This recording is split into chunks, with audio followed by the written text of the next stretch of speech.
미국 연준 의장이 오늘 밤 연설 한방에 리플 XRP 시세가 출렁일 수 있을 것으로 보입니다. 이번 주 월요일 파월 의장 연설을 시작으로써 화요일 주요 경제 지표 발표, 그리고 수요일은 FOMC 회사의 금리 인하 가능성이 있고, 목요일날 미국 연준의 1.5조 달러 유동성 공급설과 더불어서 금요일에는 시장 심리 지표 공개까지도 이번 주 정말 숨 돌릴 틈 없는 빅 이벤트가 몰려있는 상황인데요. 벌써부터 시장 투자자들은 긴장감에 휩싸였습니다. 특히 XRP 홀더분들에게는 파월 의장의 연설이 디데이로서 꼽히고 있고, 도대체 무슨 이야기가 나올 예정이길래 다들 이렇게 시장에서 촉각을 곤두세우고 있는 걸까요? 이 표면적으로 봤을 때 연준이 금리를 얼마나 내릴까? 돈을 또 얼마나 풀까? 이런 단순한 궁금증일 수도 있겠습니다. 하지만 그 이면에는 단순하게 하루 이틀의 등락을 넘어서는 숨은 층위의 판도가 깔려있다라는 거예요. 어쩌다가 중앙은행 한마디에 가상자산 시장이 이렇게 민감해졌을까요? 이번 주 빅 이벤트들의 본질적인 맥락부터 짚어보자면, 사실 연준의 금리 정책과 유동성 조치는 오래전부터 모든 자산 시장의 방향타 역할을 해왔습니다. 과거를 잠깐 돌아볼까요? 지난 2020년 팬데믹 코로나 충격에 연준이 전례 없는 헬리콥터 돈풀기에 나섰을 때 이 비트코인 가격은 1만 달러 아래에서 6만 달러까지 단숨에 상승했습니다. 엄청나게 풍부해져 버린 달러가 위험 자산으로 흘러 들어간 결과였죠. 반대로 2022년부터 연준이 급격한 금리 인상으로 돈줄을 재면서 가상자산 시장은 또다시 긴 겨울을 맞았습니다. 비트코인뿐만 아니라 XRP 같은 주요 코인들도 한때 상승분의 절반 이상을 반납하면서 혹한기를 견딘 바가 있고, 결국에 유동성, 즉 돈의 흐름이 크립토 시장에 미치는 영향은 가히 절대적이라고 보셔도 과언이 아닌데요. 그런데 지금 국제 정세가 묘하게 돌아갑니다. 미국만 돈을 부는 게 아니죠. 최근 일본에서도 경기 활성화를 외치면서 약 17조엔, 미화로 1,100억 달러 규모의 슈퍼 부황책을 추진 중이라는 소식이 전해졌습니다. 일본 정부가 정부 차원에서 전기세, 유류세를 깎아주면서 현금 지원을 뿌리고 미래 산업에 투자하는 이런 대대적인 플랜을 곧 확정할 거라고 합니다. 쉽게 말씀드리면요, 일본도 돈보따리를 풀 준비를 하고 있다는 얘기인 거고, 이렇게 미국과 일본이 동시에 돈을 풀게 된다면 과연 어떤 일이 벌어질까요? 전 세계 시중의 유동성이 넘쳐 흐르게 될 거고, 갈 곳을 잃은 자금들은 수익을 쫓아서 주식과 부동산, 그리고 가상자산까지 밀려들게 될 가능성이 높다라는 거예요. 특히나 일본은 암호화폐 친화적인 시장입니다. 일본은 대형 금융그룹 SBI 홀딩스 측에서 리플과 합작으로 SBI 리플 아시아를 설립해왔고, 수십 개 일본 은행들이 리플의 송금 네트워크를 테스트해왔습니다. 금융 규제도 비교적 좀 명확해지고, 리플이 발행한 미국 달러 연동 스테이블 코인인 RLUSD를 일본에서 유통하기 위한 제휴도 이루어졌죠. 이런 배경들 때문에 일본의 경기 부양책은 단순하게 엔화 약세라거나 일본 증시 호재에 그치지 않았고요. 리플과 XRP에 대한 제도권 수요로 이어질 수 있다라는 관측까지도 나와주고 있죠. 또 한 주 쏟아질 거신 뉴스들의 밑바닥에는 이런 유동성의 귀환이라는 이 공통적인 전세계 키워드가 깔려있다라는 거고, 가상자산 시장 전체, 특히 XRP 같은 주요 코인에 새로운 변곡점을 줄 수가 있다라는 겁니다. 그렇다면 이제 구조적으로 조금 더 들여다보겠습니다. 이게 투자자라면 누구나 마음속에 이런 바람들이 있을 거예요. 변동성은 최소화하면서 부자가 되고 싶다. 이 돈은 벌고 싶은데 큰 손실의 고통은 피하고 싶다라는 인간적인 욕구겠죠. 여기서 문제가 되는 게 세상에 그런 고통 없는 수익은 없다라는 겁니다. 예를 들어가지고 가장 안전적이라고 하는 부동산을 보겠습니다. 평균적으로 연 4% 안팎의 임대 수익을 얻습니다. 여기에 집값이 매년 3% 정도씩 상승한다라고 가정했을 때 중장기적으로 약 7% 내외의 수익률을 기대할 수 있다라는 거예요. 이게 나쁘지는 않지만 월세 받으면서 꾸준히 가는 대신에 큰 폭의 시세 급등을 바라기는 어렵겠죠. 반면에 주식시장, 특히 미국 S&P 500 지수의 역사를 보면 대략 연 10에서 11% 정도의 복리 수익을 내왔습니다. 다만 그 대가로서 10에서 15% 정도의 조정을 일상처럼 겪어야 됐었어요. 이 실제로 S&P 500 같은 경우는 1년에서 2년에 한 번쯤은 10% 넘게 하락하는 조정을 보여왔었고, 몇 년에 한 번씩은 금융위기라거나 팬데믹 때처럼 30에서 50% 폭락도 찾아왔었습니다. 그래도 미국 주식은 중장기적으로 우상향을 해왔었기 때문에 대부분의 금융자산 포트폴리오의 중심축으로 자리 잡은 바가 있었죠. 그렇다면 비트코인은 어떨까요? 그야말로 수익과 변동성 모두 극단에 서 있는 자산입니다. 지난 10년 동안 비트코인의 연평균 상승률은 약 50% 정도라는 분석도 있었고, 처음 듣는 분은 한 해에 절반이나 상승한다고 놀라실 수도 있겠지만 반대로 절반 이상 폭락한 일도 여러 번 있었다는 사실을 알고 계셔야 합니다. 실제로 2018년에는 마이너스 73%, 2022년에는 마이너스 65%라는 처참한 연간 수익률을 기록했었는데요. XRP도 크게 다르지가 않다라는 거예요. 이 암호화폐의 일원이기 때문에 상승장에는 몇 배씩 상승하지만 한번 겨울이 오면 얄짤없이 반토막, 심하면 3분의 1 토막이 나는 변동성을 피할 수가 없었죠. 결국에 여기서 핵심은요, 내가 감내할 수 있는 고통의 크기, 즉 변동성 허용치가 과연 어디까지인지 여부입니다. 아무리 수익률이 좋아도 그 놀이기구의 급격한 상하 운동을 버티지 못하시면요, 중간에 뛰쳐내리게 될 수밖에 없다라는 거. 실제로 이게 투자 업계에서는 이런 우픈 이야기도 있습니다. 어떤 파이낸셜 어드바이저더라도 고객 자산이 50% 폭락하면 바로 해고당한다고요. 설령 그 폭락이 이전의 자산을 3배 불린 뒤에 찾아온 조종이다라고 하더라도 이 손실이 눈에 안 보이면은 고객은 참지 못한다는 겁니다. 그래서 웬만한 자산관리사는 고객 포트폴리오에 비트코인을 70% 비중으로 담자는 말을 절대 못합니다. 이게 상식적으로 생각해도 전체 1에서 5% 정도만 암호화폐에 넣었더라도 상당히 진취적인 편에 속한다는 거예요. 하지만 순전히 수학적으로만 본다면 그 이야기는 달라집니다. 지난 수년간의 데이터를 놓고 봤을 때 포트폴리오의 비트코인 비중을 높게 가져갈수록 장기 수익률이 크게 개선됐다라는 분석도 있기 때문인데요. 실제로 멕시코의 억만장자 리카르도 살리나스처럼 본인 자산 70%를 비트코인에 넣어둔 사례도 있었습니다. 비트코인은 더 이상 대안이 아닌 필수라면서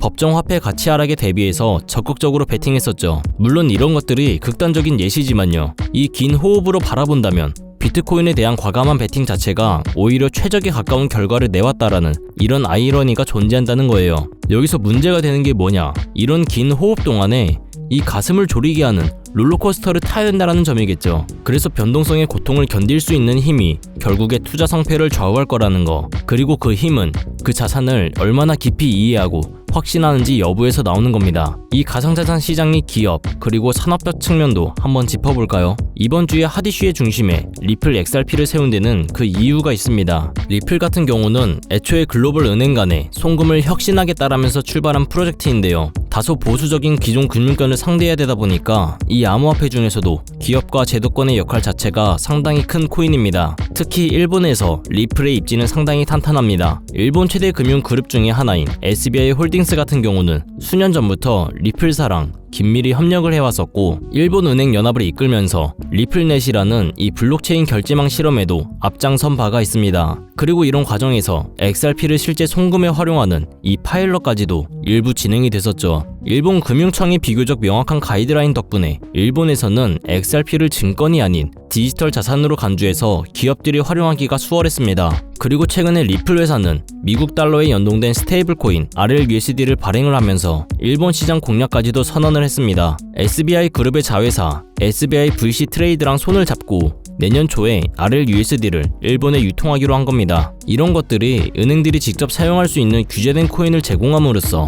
일본의 전통 금융과 암호 금융을 연결하는 이 교두보가 되겠다는 전략이겠죠. 일본 정부의 부양책으로 시중에 돈이 풀리고 이 투자 심리가 되살아나면요, 이런 리플의 사업 확장에도 순풍이 불 가능성이 높다라는 거. 일본 은행들이 유동성을 활용해서 디지털 혁신 투자를 늘릴 수가 있는 거고, 그 중에 리플 기술이나 XRP 활용도를 높이는 이런 움직임이 나올 수가 있기 때문입니다. 쉽게 말씀드려가지고 일본이 돈을 풀면 XRP가 웃는다라는 시나리오가 성립하게 되는 거죠. 이미 일본 안에서는요, 올해 말까지 80%의 은행이 리플 기술을 도입할 것이라는 전망까지 나올 정도로 분위기가 무르익고 있습니다. 물론 현실화 여부는 지켜봐야겠지만 XRP 리플 투자자 입장에서는 일본의 행보가 남일 같지 않는 이유가 바로 여기에 있습니다. 이쯤에서 투자자 관점의 실전 인사이트를 정리해보겠습니다. 저라면 이번 주 1년의 이벤트를 이렇게 바라볼 것 같아요. 먼저 원체인 데이터랑 큰 선들의 움직임을 유심히 보겠습니다. 실제로 최근 한 달 사이에 비트코인 고래 지갑들이 37만 5천 개의 BTC 이상을 조용히 사서 모았습니다. 이런 보고서가 있었는데요. 이 신규 유통되는 코인의 4배에 가까운 물량을 기관과 부자들이 쓸어 담는 셈이죠. 반면에 개미 투자자들은 관망세를 보였다라고 합니다. 과연 이들이 노리는 건 무엇일까요? 아마도 연준의 정책 전환과 유동성 증가가 가져올 수 있는 다음 상승장을 미리 대비하는 거겠죠. 역사적으로 큰 돈은 이런 전환점을 기회로 삼아왔었고, 저는 이 데이터를 보면서 한 가지 가설을 세워봤습니다. 이 연준이 정말로 돈줄을 풀기 시작한다면 기관들은 다시 한번 비트코인과 XRP 같은 디지털 자산에 몰려들 것이다. 그렇다면 지금 고래들이 조용히 매집하는 거는 일종의 선행 신호일 수가 있는 거고, 물론 데이터는 해석하기 나름이니까요. 제 가설이 맞는지 검증도 한번 해보셔야겠죠. 그리고 올해 들어서 연준의 금리 인상 기조가 꺾인 뒤에 실제로 비트코인 가격은 2배 이상 상승했고요. XRP도 소송 이슈를 털고 한때 급등세를 탄 바가 있습니다. 이 거시 환경이 완화될 때마다 가상자산 시장에 새로운 자금들이 유입되는 이런 현상들은 반복이 되어 왔었고, 지금은 크립토에 대한 비중을 조금 높게 가져가도 될 타이밍일지 모른다는 겁니다. 다만 어디까지나 중장기 보유를 전제로 한 판단이고, 단기 변동성은 피할 수가 없기 때문에 오히려 조정장이 온다, 추가로 담을 여력도 남겨두셔야지 마음이 편하겠죠. 제 내면의 목소리를 그대로 옮기자면 이렇습니다. 이번 주 파월, 무슨 말을 하든 간에 연준이 돈을 풀 거란 큰 흐름은 이미 시작됐다는 거. 그렇다면 결국 돈의 가치는 떨어질 거고, 희소한 자산의 가치는 빛날 수밖에 없다라는 거. 내가 확신하는 거는 비트코인, 그리고 활용도가 높아질 수 있는 XRP 리플 같은 이런 것들에 좀 더 베팅하는 게 맞을 거라는 거. 하지만 당장 내일이라도 10에서 20% 출렁하는 각오는 해야 되기 때문에 결과적으로 데이터로 근거를 쌓고 가설을 세우고 시나리오에 대비하면서도 감정이 휘둘리지 않을 나만의 원칙을 세우는 게, 이것이 실전 투자에서 가장 중요한 깨달음이겠습니다. 앞으로의 전망을 살펴보면요, 이번 주 쏟아질 뉴스들을 하나로 꿰뚫는 흐름이 바로 정책 전환과 유동성 확대입니다. 과거 사례를 보면 미국 연준이 방향키를 틀 때 이 시장은 새로운 트렌드에 진입하곤 했어요. 만약에 수요일 FOMC에서 실제로 금리 인하를 결정하고 또 그 이후로도 지속적인 경기 부양 기조를 시사한다면 이런 것들이 완연한 추세 전환으로 받아들여지게 될 겁니다. 금리가 내려가면 달러 투자 매력은 줄어들 거고, 자연스럽게 더 높은 수익을 찾아서 돈이 흘러가겠죠. 2020년대 초반 우리는 그 돈이 비트코인으로 쏠리면서 거품 같은 상승을 만든 기억을 갖고 있습니다. 물론 지금 같은 경우는 시장 규모도 커졌고 규제 장치도 마련돼서 예전만큼의 광란의 불장이 재현될 거라 단정할 순 없습니다. 다만 여기서 분명한 거는 돈의 가격인 금리가 내려가고 돈의 양이라고 할 수 있는 이 유동성이 늘어나면요, 자산 시장의 온도계는 상승한다는 점입니다. XRP를 비롯한 여러가지 암호화폐도 예외가 아니라는 거예요. 오히려 전통 시장보다 반응이 빠르고 증폭되는 경향이 강하죠. 여기에 대해서 이번에 1번발 호재처럼 산업에 대한 실제 사용과 제도권 채택까지 겹친다. XRP 같은 자산에는 이중의 상승 압력이 가해질 수가 있겠습니다. 일본 은행들의 XRP 도입이 현실화되고 이 거래량이 늘어나면은 과거랑은 다르게 썰물 때 사라지는 유동성 잔치가 아니라 펀더멘탈이 뒷받침되는 상승장으로 질적인 변화가 올 가능성이 충분히 있다라는 거예요. 그렇다고 마냥 장밋빛으로만 볼 수는 없겠습니다. 이 시장이 기대하는 완화 기조가 실망으로 돌아설 경우 단기 충격이 올 수도 있겠죠.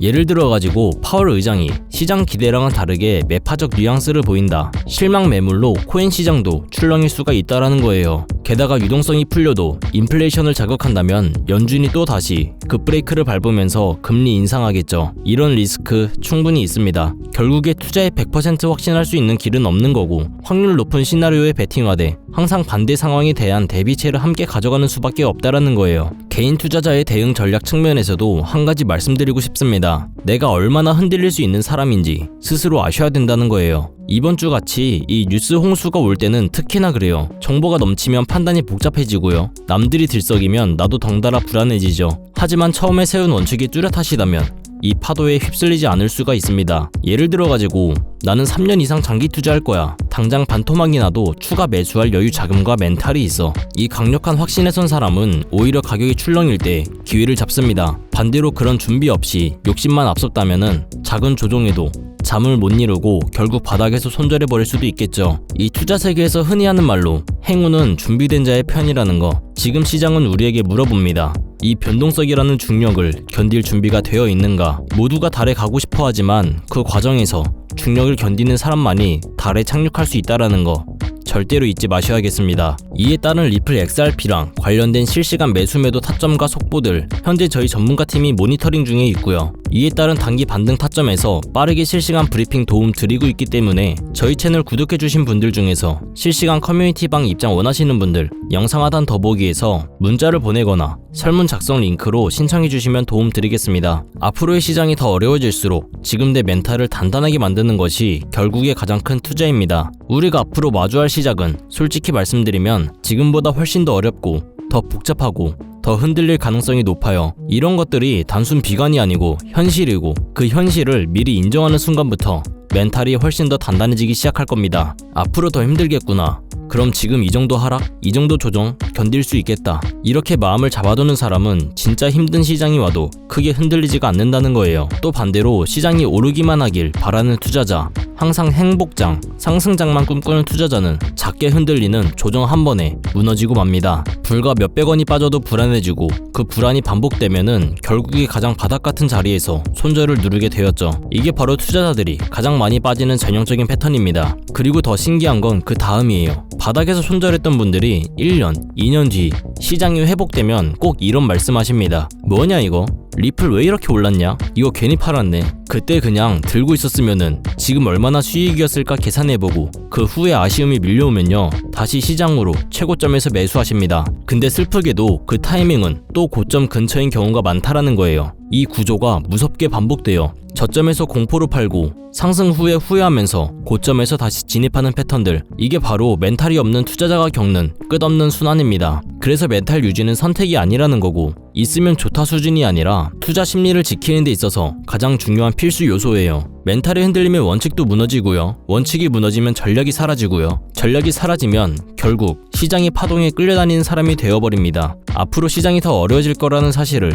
지금 이 순간부터 자연스럽게 받아들이세요. 그러면 조정이 와도 하락이 와도 그래 이런 날도 있는 거지. 이 정도는 버틸 수 있어. 이런 마음이 생기는 거고 이런 마음이 쌓이면은 어느 순간부터 정말로 흔들리지 않는 투자 심리가 만들어지게 되실 겁니다. 결국에 살아남는 사람은 시장이 편할 때가 아니라 시장이 힘들 때 그때 자기 자리를 지킬 줄 아는 사람입니다. 리플 XRP 투자에 있어서 이제는 투트랙 전략이 반드시 필요해지고 있습니다. 무턱대고 몰빵하거나 반대로 또 손 놓고 기다리는 시대는 끝났어요. 첫 번째 트랙은 매달 분할 매수하시면서 시장이 빠지든 말든 일정 비중으로서 리플을 꾸준히 모아 나가시는 겁니다. 이거는 시간과 리스크를 분산할 수 있는 가장 효율적인 전략인 거고, 그리고 두 번째 트랙은 남은 현금 비중으로 알트코인 단타로서 굴려나갑니다. 수익이 나면 그거를 다시 리플에 재투자하시면 이게 바로 수익을 만드는 순환 매수 전략이 되실 거예요. 그런데 여기서 중요한 거는 단타 하실 때 조심하셔야 되는 거예요. 단타 매매 중독되면 끝장입니다. 이 매매 중독을 절대 조심하셔야 되는 거고, 예를 들어가지고 시장이 과열인데도 지금 아니면 기회가 없다, 이런 조급한 생각에 RSI 지표가 이미 고점인데도 불안해서 또 들어가고 결국에 수익은커녕 손실만 쌓이게 되실 겁니다. 그래서 저희 채널 차원에서 한 가지 원칙이 있습니다. 확률이 높은 날만 진입을 하세요. 그리고 시장 전체가 과매도 구간일 때, 비트코인 기준 RSI가 바닥을 찍을 때, 그때 알트코인 중에서 최근 거래량이 급등한 종목이 과매도일 경우 MACD, 볼린저 밴드, 이동평균선과 일목균형표를 참고해서 신중하게 매수 진입 타점을 들어갑니다. 그리고 그 외에는 아예 매매를 쉬는 날도 반드시 있어야지 진짜 단타인 거고, 그렇다면 이걸 어떻게 구별할 수 있는지 궁금하실 거예요. 여기서 제미나이가 등장을 합니다. 저희는 제미나이를 단순한 도구로 쓰지 않습니다. 제미나이한테 오늘 확률 높은 진입 타이밍이냐 이렇게 물어볼 수 있게 맞춤 프롬프트를 사용을 하는데요. 그리고 그 결과에 저희 실전 매매 노하우 30%를 덧붙여가지고 제미나이 시그널을 보완합니다. 어떻게 하는지 궁금하신 분들, 제미나이 검색과 활용 전략을 이용해가지고 이 두 가지를 한 방에 알려드리고 있습니다. 영상 하단 더보기에서 편하신 방법으로 연락 주시면 감사하겠습니다. 지금 이 영상 보신 분들에게만 오픈합니다. 그냥 제미나이 쓰는 법이 아니라 투자로 연결되는 제미나이 사용법 지금 바로 알려드리도록 하겠습니다.